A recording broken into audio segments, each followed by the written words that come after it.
கர்த்தராகிய இயேசு கிறிஸ்துவின் நாமத்தினாலே அன்பின் வாழ்த்துக்கள்.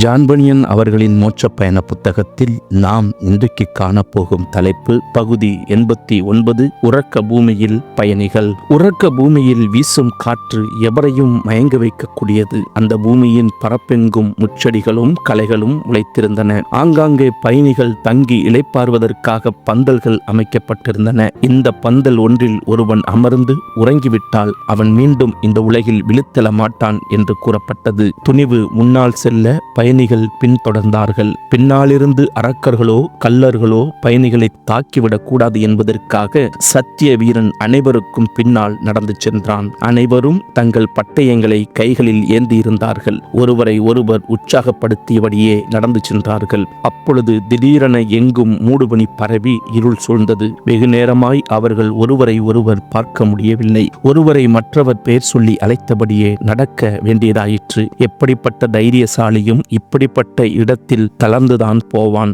துணிவு, சத்திய வீரன் ஆகியோரின் ஊக்கமளிக்கும் வார்த்தைகளால் சற்றே பயம் தெளிந்து அவர்கள் நடந்தார்கள். உணவு அருந்தி உற்சாகம் பெறுவதற்கு அந்த பகுதியில் ஒரு விடுதியும் காணப்படவில்லை. இப்படியே நடந்து சேறு நிறைந்த ஒரு பகுதியில் வரும்போது பயணிகளில் சிலர் சேற்றில் சிக்கி தங்கள் காலணிகளை இழந்தார்கள். ஒருவன் நான் தடுக்கி விழுந்து விட்டேன் என்று அலற, மற்றொருவன் நான் புதரில் சிக்கிக் கொண்டேன் என்று கதற, வேறொருவன் நீ எங்கே இருக்கிறாய் என்று கேட்க, இப்படியெல்லாம் பல தொல்லைகளை கடந்து அவர்கள் ஒரு நந்தவனத்துக்கு வந்து சேர்ந்தார்கள். அந்த நந்தவனம் சோம்பேறிகளின் நண்பன் என்று அழைக்கப்பட்டது. களைப்படைந்து வரும் பயணிகளை அங்கு தங்கி இளைப்பாறும் சோதனைக்குள்ளாக்கி அழிக்கும்படிக்கே அது உருவாக்கப்பட்டிருந்தது. ஆனால் பயணிகள் எவரும் அங்கு நிற்கவில்லை. வழிகாட்டியின் எச்சரிப்புக்கு செவி கொடுத்து அதன்படி நடந்து கொண்டார்கள். ஆனால் அவர்கள் அனைவரும் வழி தப்பிவிடக்கூடிய ஒரு இடத்திற்கு வந்து சேர்ந்ததை நான் என் கனவிலே கண்டேன். எங்கும் இருள் பரவி இருந்தபடியால் திறமைசாலியே திகைத்து நின்று விட்டான்.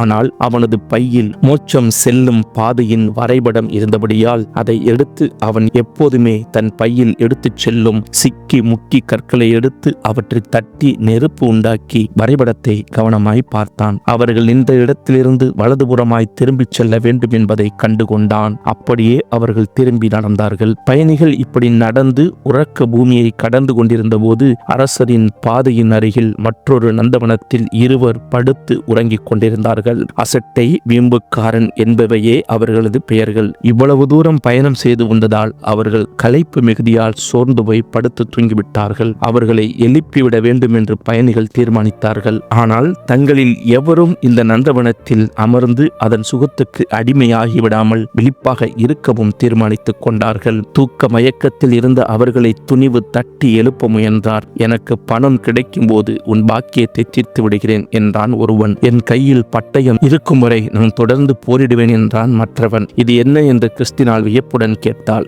இவர்கள் உறக்கத்தில் பிதற்றுகிறார்கள். நீங்கள் அவர்களை அடித்தாலும் உதைத்தாலும் இப்படி எதையாவது உளறிக்கொண்டே இருப்பார்கள். பயணத்தின் இறுதியில் களைத்து போயிருக்கும் பயணிகளை வீழ்த்துவதற்கு எதிரி வைத்துள்ள கடைசி வலைகளில் ஒன்றுதான் இந்த உறக்க பூமி. ஆனந்த நாட்டிற்கு சற்று முன்னர் வைக்கப்பட்டுள்ள இந்த சோதனையில் விழுந்து விடாமல் பயணிகள் விழிப்பாக இருக்க வேண்டும். இதோ எவரும் எழும்ப முடியாதபடி இவர்கள் உறங்கி கிடப்பதை பார்த்தீர்களா என்று கூறினார் துணிவு. பயணிகள் நடுக்கத்துடன் அங்கிருந்து புறப்பட்டார்கள்.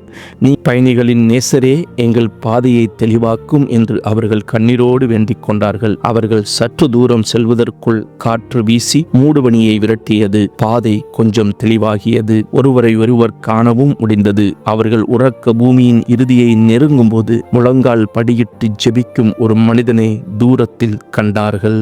அவனது பெயர் நிலை நிற்பவன். ஜான் பனியன் மோட்ச பயணத்தில் இன்னும் எங்களோடு கூட இணைந்திருங்கள். எங்களோடு கூட பயணியுங்கள். கர்த்தராகிய இயேசு கிறிஸ்து தாமே உங்களை ஆசீர்வதிப்பாராக. கர்த்தர் நாமம் மகிமைப்படுவதாக.